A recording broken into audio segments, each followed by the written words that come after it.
IBM ప్రేక్షకులకు నమస్కారం. శ్రీరామ్ జయరామ్ జయ Jayaram. April 4వ తారీఖు నుంచి ఏప్రిల్ 11వ తారీఖు వరకు కర్కాటక రాశి వారి ఫలితాలను కనుక పరిశీలించుకుంటే, ఈ వారంలో క్రయ విక్రయాలకు సంబంధించిన వ్యవహారాలలో సర్వత్రా మీరు అనుకున్న సమయానికి అన్ని పనులు పూర్తవుతాయి.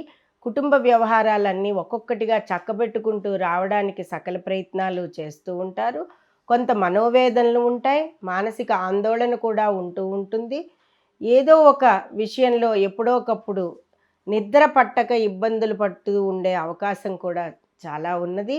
అలాగే కర్కాటక రాశి వారికి అష్టమ బుధుడు చిన్నపాటి కష్టం ఇచ్చినా కూడా ఇక్కడ సర్వత్రా మీకు అమ్మవారి అనుగ్రహం కలగడానికి కర్కాటక రాశి వారు ఈ వారంలో ఒక్కసారి శివాలయాన్ని సందర్శించుకుని, అమ్మవారి శక్తాలయాన్ని సందర్శించుకుని ఒక రుద్రాభిషేకం చేయించుకోవడం వల్ల మీకు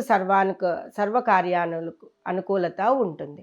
ఇక 9వ స్థానంలో రవి కుజ శనులు అంత గొప్పగా మీకు అనుకూలత లేకపోయినా విదేశీయానాలు వెళ్ళేటప్పుడు కానీ, లేదా ముఖ్యమైన కార్యనిర్వహణలు ఉన్నప్పుడు కానీ, గురు ప్రీత్యర్థం అంటే మనకి కార్యం అవ్వడానికి, మనం ధనం చేతికి రావడానికి, వీటన్నింటికీ కూడా రాస్యాధిపతి చంద్ర ప్రీత్యర్థం, పని అవ్వడానికి, ధనానికి సంబంధించి గురువు యొక్క ప్రీత్యర్థం మీరు ఒకసారి రుద్రాభిషేకం చేసుకోవడం వల్ల మీకు సర్వత్రా అనుకూలతగా ఉంటుంది.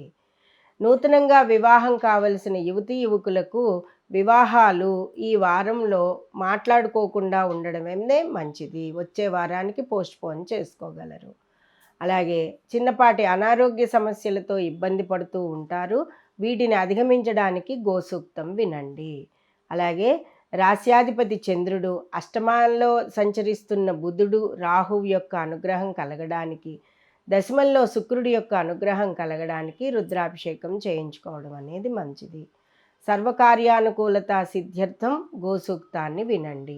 షేర్ మార్కెట్కి సంబంధించి ఇతరత్రా వృత్తి ఉద్యోగ వ్యాపారాలలోనూ విద్యార్థులు అందరికీ సర్వకార్యానుకూలత ఉండాలి అంటే గోసూక్తం వినండి. అన్నింటా విజయాలు లభించే అవకాశాలు తప్పకుండా మీకు ఉంటాయి.